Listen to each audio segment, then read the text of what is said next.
नमस्ते गाइस, स्वागत छ आज तपाईहरुलाई मेरो यो नयाँ ब्लगमा। र अब तपाईहरुलाई म एउटा कुरो भन्न लागिरहेको छु कि आज हामी एउटा सानो भिडियो राङभाङ खोलाको फिशिङ एउटा तपाईहरुलाई देखाउन लागिरहेको छु। तपाईले हेरिदिनुहुन्छ, मन पराइदिनुहुन्छ भन्ने म आशा राख्दै आजको ब्लग सुरु गरिरहेको छु। र आजको भ्यू चाहिँ यस्तो छ र यसमा साथ दिन्छ मलाई भाइहरुले। भाइहरु छ यसमा। हामी अब हेर्दै जइसुङ यस्तो हेर्नुस् तपाईहरुले। काउलोहरु पनि यहाँ धेरै फलिसकेको छ र अब हामी जाँदै छौं। र कति टाइम लाग्छ होला त यहाँबाट खोला पुग्नु? यहाँबाट लाग्छ होला 15 मिनेट।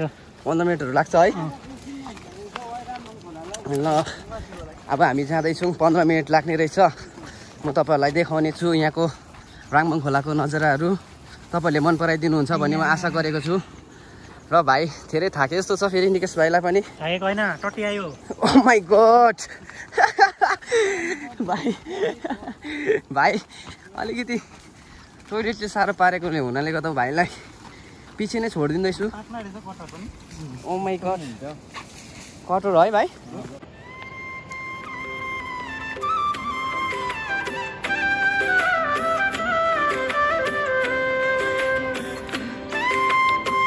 राङभाङ खोलाको धेरै नजिक आइसकेको छौँ। हेर्नु सक्नुहुनेछ पारीबाट पानी पनि आउला जस्तो हुँदैछ यो बर्खाको झरीमा होइन भाइहरू। अब एउटा भाइहरूको जोसले गर्दाखेरि यो भिडियो सुट गर्न गइरहेको छु। र चाहिँ अब यस्तो यो झोडी जङ्गलले फेरिरहेको छ। यो फाइनली यो बाटोमा चाहिँ तपाईँहरूलाई कस्तो लाग्दैछ हिँड्नु? केटा कस्तो लाग्यो बाटोहरू? घाँस काट्नु आउनु पर्ने जस्तो यसमा है। अलिक बाटो पनि सफा हुन्छ नि होइन? यो चाहिँ टक्क क्या पिच रोड हुनुपर्ने हो क्या। पिच रोड भए चाहिँ हामीले खोला जानु पनि सजिलो हुन्छ होइन।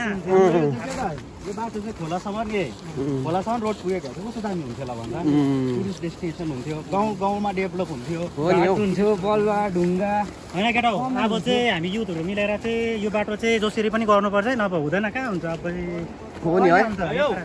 कुनै नेताले पनि कामै छिरेको के भन्छ कि अब चाहिँ हामीले नै राम्रो नेताहरू चुनेर हो गाउँको मान्छेहरू नेता भन्दा के होइन केटा। अब चाहिँ एउटा कुरो भन्थ्यो कि हामी एउटा युनिटी देखाउनुपर्छ क्या। युनिटी छैन भने केही पनि हुँदैन। युवाहरू मिलेर युवाहरू मिलेर होइन हामीले देखाउनुपर्छ क्या। मान्छेहरूलाई पनि देखाउनुपर्छ, अरू जग्गातिर पनि देखाउनुपर्छ हामी यस्तो गर्दैछौँ भनेर क्या। अन्त मात्रै हुन्छ, नत्र चाहिँ हुँदैन। आज हाम्रो साथीहरूलाई चाहिँ बेम्बो फिस खुवाउने भनेर एउटा सल्लाह भएको थियो भिडियोमा होइन।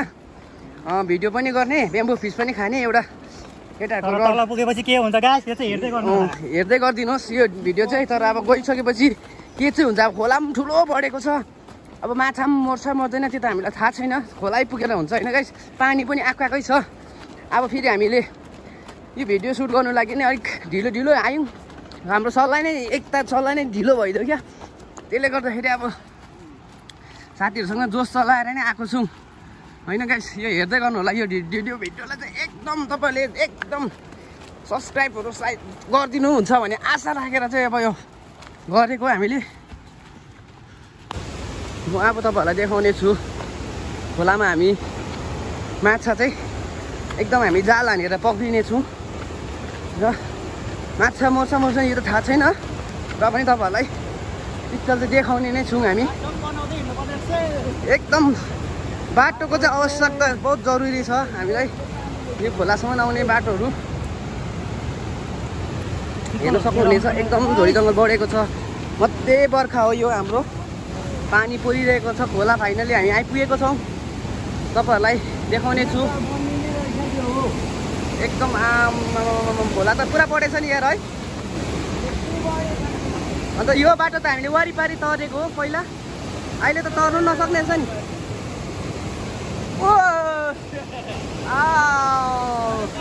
फाइनली पानी पनि बहुत आउँदैछ नि है।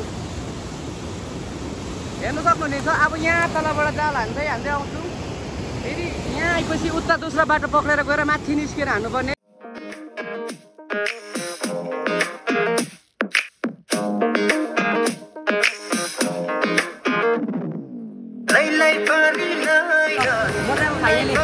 भिडियो कन्टिन्यू गर्नुको लागि म माछा मार्नु जान गइरहेको छु होइन। अब त्यहाँबाट भाइलाई दिँदैछु म चाहिँ अब भिडियो गर्नु। भाइले देखाउनु हुनेछ तपाईँहरूलाई। यो चाहिँ मेरो फाइनली माछा पक्रिने जाल हो। अनि हाम्रो यहाँ सामानहरू छ धेरै सामानहरू होइन पानी परेकोले गर्दाखेरि हामी यो अब चाहिँ छोपिराख्नुपर्छ गाई नभए अहिले पानी परेन हामी झाडु पनि पाउँदैन माछा खानु पाउँदैन त्यही भएर यो चाहिँ अब म चाहिँ डेक्ची बोकेर गएको माछा पक्रिनु गाई हेर्दै गर्नु होला हाम्रो ब्लग लु यो चाहिँ फर्स्ट एटिएम हाम्रो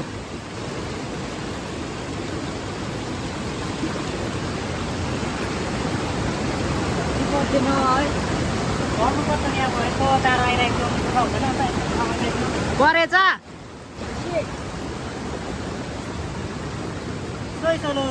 छैन रहेछ मिसन फेल्ड सेकेन्ड मिसन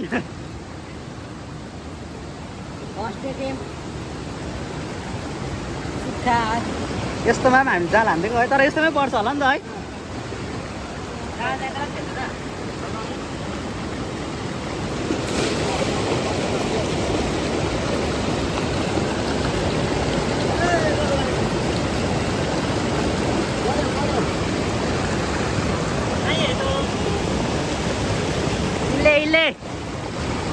साह्रै गाह्रो छ क्या गाइस माछा मार्न एकदम गाह्रो छ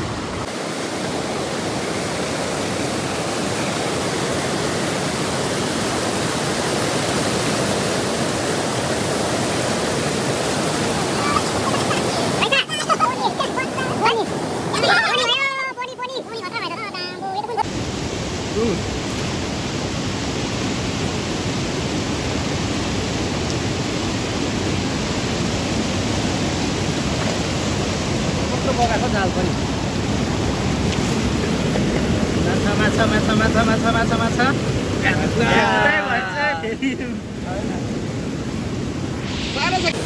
फेरि पनि नेक्स्ट सेट हुन गइरहेको छ यो हामीले जाल खेल्नु नजानेको हो कि यो टाइममा हुँदैन कि खै के हो ए आयो आयो आयो एकछिन पर्खिनुहोस् है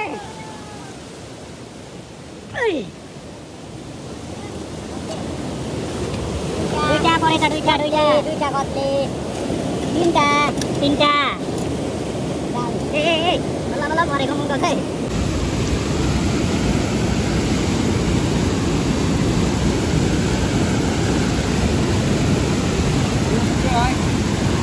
केटाहरूको जोस चाहिँ मान्नै पर्छ यस्तो खोलामा परेछ खै खै खै कि झन्डै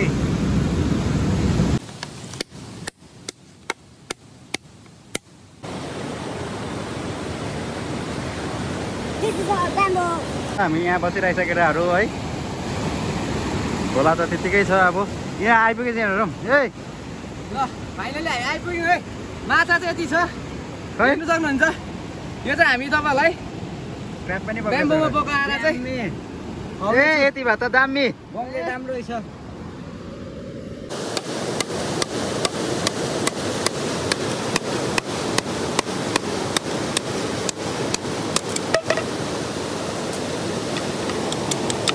आज हामीले यो खासै यो ब्याम्बो चाहिँ माछाको लागि हो अब यसमा चाहिँ माछा हालेर पकाएर खाने भनेर चाहिँ एउटा हामीले भिडियोको लागि होइन हामी सबै साथीभाइ मिलेर एकताल टेस्ट गर्ने कस्तो चाहिँ हुँदो रहेछ रेडी गर्दैछु यसरी सफा गर्नुपर्छ यो भित्र नभए यसको जुसहरू हुन्छ त्यसले गर्दा यसलाई मजाले हेर्नु सक्नुहुन्छ यसलाई पुरै सफा गरिसकेको छौँ हामीले फाइनली यो सफा भइसकेको छ र यसलाई अब यसरी राख्नुपर्छ कि पानी तर्किन्छ र अब यहाँ यो ढुङ्गामा हामी मसला पिस्दैछौँ भाइ तेरो अदुवाहरू त लिएर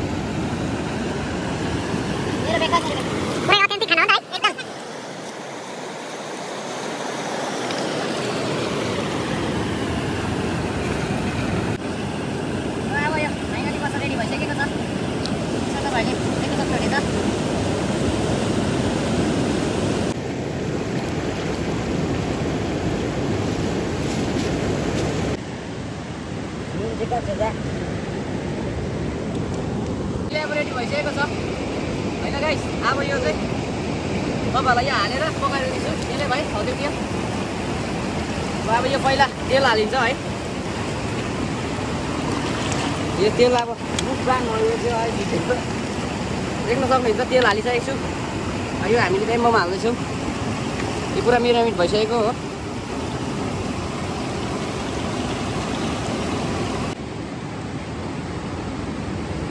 यो चाहिँ हाम्रो बेम्बो फिस आगोमा गइसकेको छ सुरु हुँदैछ अब एकछिन पर्खिनुहोस् होला पाक्दैछ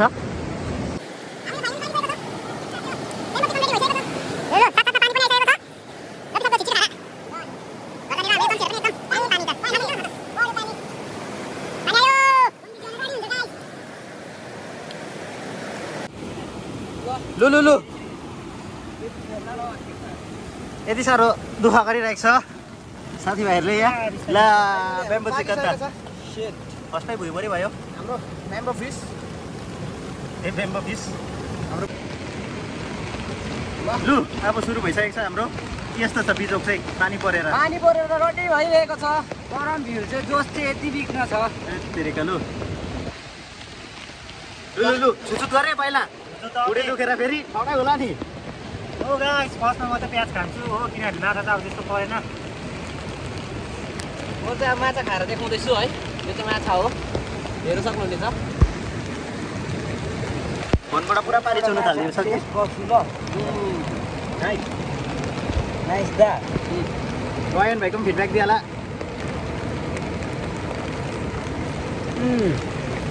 धन्यवाद गाइस तपाईँहरूले हेरिदिनुहुन्छ भन्ने आशा गरेको छु र अब म बिदा लिन चाहन्छु यो बेम्बो फिस पनि खाइसक्यौँ हामीले झारमुरी पनि खाइसक्यौँ र तपाईँहरूले लाइक एन्ड सब्सक्राइब गरिदिनुहुन्छ भन्ने कुरा आशा गर्दैछु किप वाचिङ अस